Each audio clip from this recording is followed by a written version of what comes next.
Mga trompa, meron tayo ditong balat ng baka at taba ng baka at lalagay lang natin sa pressure cooker.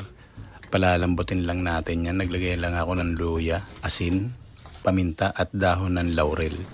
At naglagay ako rito ng tubig na mainit para mabilis na siyang kumulo.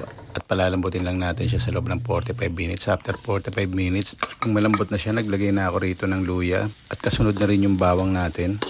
At maglalagay rin tayo rito ng sibuyas. Gisayin lang natin hanggang sa lumabas ang kanyang aroma. Lalabas na rin sa aling marites. At nilagay ko na po yung balat ng baka natin. At konting gisa lang kasi luto na po yan. Naglagay rin ako rito ng siling haba. At nilagay ko na rin po yung kaldo natin. At nagdagdag ako rito ng patis, konting bechin. Maglalagay rin tayo ng konting asin, paminta. At ilalagay na rin natin yung atsuete powder natin mga idol. Pampakulay natin. At maglalagay na rin ako rito ng isang lata ng pork and beans.